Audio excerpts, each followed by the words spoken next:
আজ এখানে আপনাদের সামনে কিছু কথা বলার এবং শোনার সুযোগ পেয়ে আমি নিজেকে ভাগ্যবান মনে করছি। মানে এই পেশাটিকে খুব ছোটবেলা থেকে আমি পছন্দ করি এবং আমার ছাত্র জীবন থেকেই লেখালেখির সুবাদে বিভিন্ন সংবাদপত্র বা সাংবাদিকদের সঙ্গে আমার একটি যোগাযোগ তৈরি হয়েছে। কাজে আপনাদের সম্পর্কে আমার কোনো দূরত্বের সম্পর্ক নেই। আমি মনে করি রাষ্ট্র, দেশ, সমাজ, সংস্কৃতি এগিয়ে যাওয়ার ক্ষেত্রে আপনারা অত্যন্ত শক্তিশালী ভূমিকা পালন করতে পারেন। আর খুব বিখ্যাত একজন ব্যক্তি মার্কিন যুক্তরাষ্ট্রের টমাস জেফারসন, তার কথাটি আমরা সবাই জানি, যিনি নিজে সংবাদপত্রকে রাষ্ট্রের চতুর্থ স্তম্ভ হিসেবে ঘোষণা করেছিলেন।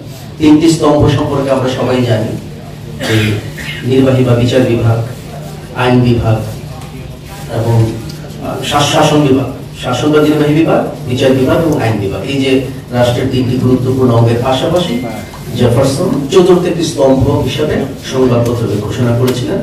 এর একটি অসাধারণ গুরুত্ব উপলব্ধি করে এবং সারা পৃথিবীতেই এটি প্রচলিত। আমরা সরকারের প্রতিনিধি হিসাবে মাঠ প্রশাসনে কাজ করি, কিন্তু এই কাজ করার ক্ষেত্রে যে বিভিন্ন বিষয় থাকে, আনুকূল্য থাকে, প্রতিকূলতা থাকে, চড়াই উতরাই থাকে, অনেক কিছুই থাকে। সেটি অতিক্রম করা তখনই সহজ হয় যখন আমরা একটি ঐক্যবদ্ধ দল হিসাবে কাজ করতে পারি। এবং এই দল হিসাবে কাজ করার ক্ষেত্রে সংবাদপত্র বা মিডিয়া গণমাধ্যম আমাদের জন্য একটি অত্যন্ত সহায়ক ভূমিকা পালন করে।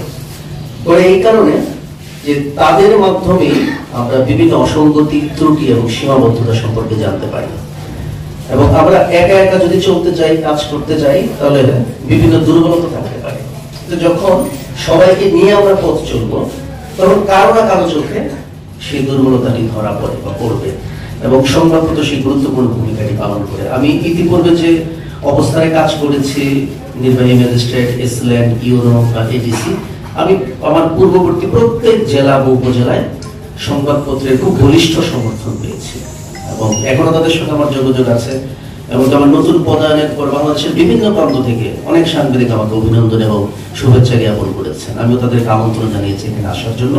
তাদের সাথে আমার একটি নিবিড় আত্মীয়তার সম্পর্ক আসলে জন্ম নিয়েছিল, যে কারণে আমার পক্ষে কাজ করা সহজ হয়েছিল। আমি বিশ্বাস করি যে খুব সুন্দর একটি জেলায় আমি এসেছি, আগে কখনোই আসা হয়নি।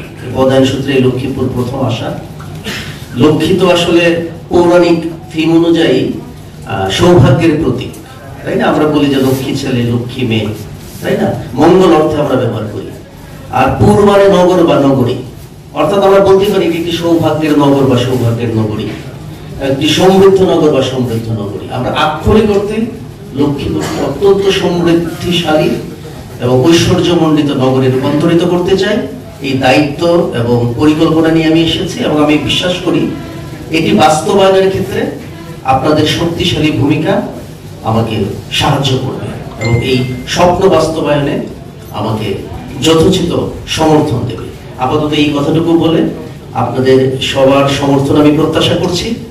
আজকে মাত্র সূচনা, কিন্তু আমি বিশ্বাস করি ব্যক্তিগতভাবে বিভিন্নভাবে, এটা ওভার টেলিফোন হোক বা আমার কামরায় হোক, আমার সঙ্গে আপনাদের যোগাযোগ হবে। বিভিন্ন বিষয়ে আপনারা আমার দৃষ্টি আকর্ষণ করবেন, আমার সহকর্মীদের দৃষ্টি আকর্ষণ করবেন এবং লক্ষ্মীপুরকে উন্নত সমৃদ্ধ করার ক্ষেত্রে আমরা সবাই সকল ভেদাভেদের ঊর্ধ্বে ঐক্যবদ্ধ দল হিসেবে কাজ করব। আপাতত এইটুকুই বলছি। এখন যেহেতু খুব বেশি সময় আমাদের হাতে নেই, আমি খুব দুঃখিত যে আপনাদেরকে অনেকক্ষণ অপেক্ষা করতে হয়েছে, পূর্ববর্তী সভাটি দীর্ঘায়িত হয়েছে। আমরা প্রাথমিকভাবে আপনাদের সঙ্গে পরিচিত হওয়ার জন্য আজ মূলত বসেছি। এরপর আপনাদের প্রত্যাশার কথা শুনবো এবং আমি বিশ্বাস করি ভবিষ্যতেও বিভিন্ন কারণে বিভিন্ন আপনাদের সঙ্গে মত বিনিময়ের সুযোগ